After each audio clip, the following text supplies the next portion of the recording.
do you still think the 1.0 characters can still clear the current content? Yep. Okay. Why don't we try it? With 1.0 characters. Yeah, do you want to I've got lineups ready to go because obviously I haven't played for 8 months, so I've got 1.0 lineups ready to go and they're ready to get fucking destroyed. Because, like, I mean, if you just clear it with 1.0 units, you pretty much just win. Right, absolutely. You want to try it?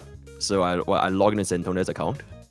Yeah, do you want to do that? If you want to log into my account and give it a spin, I'm down, dude. Sure, what does the account have? Okay, we got a fight! So just as a bit of a warning, and this might hurt the point you're trying to make, my Raw May is E1 and my Blade is E2. Okay, then even if I clear it, then what's the point though? Okay, I think a better point is I literally just did a clear today, this stream, with a complete free-to-play account, 10 cycles, Super Break first half, 𝙀𝙓𝙋𝘼𝙉𝙿 second half. If you want to use it as a comparison. So I'm saying like 1.0 roster on both sides. Okay, but the thing is, you get that unit for free given to you. But Super Break doesn't work without 2.0. Okay, the thing is, the reason why this is not even a logical consumption for free-to-play is because they're free-to-play. They can't even pull both 𝙀𝙓𝙋𝘼𝙉𝙿 and Jingyan at the same time. So the guy made the best use of what he had at the time, which is he put 𝙀𝙓, and then eventually got a Ramei, and now he got Firefly for his Super Break. So that is the most accurate representation of a free-to-play account. Because no free-to-play account will both Jingyan and 𝙀𝙓. We're not talking about free-to-play versus like pay-to-win players. We're talking about the power creep of the 1.0 rosters. So using 2.0 characters is completely besides the point.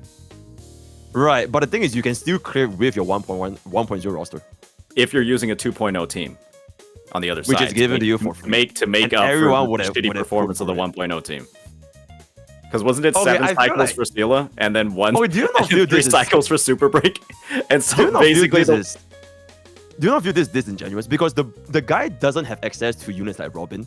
He can't pull for both 𝙀𝙓 and Jingyan because he is clearly a free-to-play. So how the hell is a free-to-play player gonna have a double 1.0 roster and you don't expect a free-to-play to run Super Break?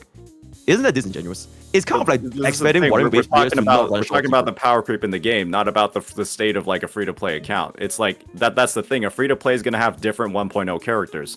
That every free-to-play is gonna have different 1.0 characters, and the idea is that regardless of the characters that they have, they're gonna have such a shit time clearing that they need to be like Tectone said, dragged over the finish line either by a best-in-slot new limited support or incredible performance by one of the ridiculously broken meta teams like Super Break or Follow Up.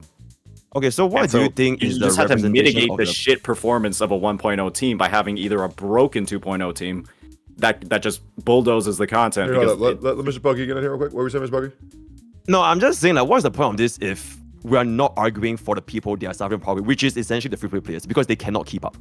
And then we deny a representation of an actual free-to-play account, and that's how their account looks like. So asking for a double 1.0 clear, you're basically asking the guy to not be free-to-play. And if you want to do that, you will need to have more investments, right? You will need to have more supports.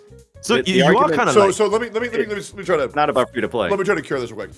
So it sounds to me like St. Tontas is saying the difference in power between 3.0 nearing characters compared to 1.0 characters is very different. They're much stronger. And what Mr. Pokey is saying is that why does that matter when none of those players actually exist? Would that be fair? Because you're saying that, like, well, free-to-play wouldn't use those characters. There's free shit now that we can just blow up the economy. Is that what you're saying, Mr. Pokey? Yeah, a free-to-play wouldn't just use pure 1.0 team. It doesn't exist. It doesn't make sense for so especially a free-to-play that cares about endgame. I'm a player that quit after pulling Black Swan and Sparkle. And now I just came back to the game. But let's just say I previously wailed and have everybody in 1.0. But I quit after Black Swan and Sparkle. What do I do? You slowly get back in then. So I'm fucked. I mean, nobody's... I don't get to do the end game. Is that if I quit Warrior for 6 months, do I expect a clear 3-star tower instantly? If your characters were fully built and your roster was fully built, yeah, you would. I mean, it's gonna be a much more difficult time, would you agree? Probably not, no, because you still use the same Xian team from literally the launch of the game and it still bulldozes the content. Okay, I would love to quit Warrior for 6 months, but I genuinely actually like the combat, so I'm not gonna do that. But we could see how this cooks. I'm saying people are running the same exact Xian team from 1.0, Verena, Xian, Mortifi, and they're getting like absurd clears in the end game right now. It's destroying the game. What's absurd clears? Like, it's very competitive. It's like top level performance compared to other. Or like the middle tower. Teams. with the newest characters. Yeah, But isn't the middle tower catered for GN? Because it's like coordinating attacks. it's and, the like, left or really- right tower too. He's bulldozing those as well.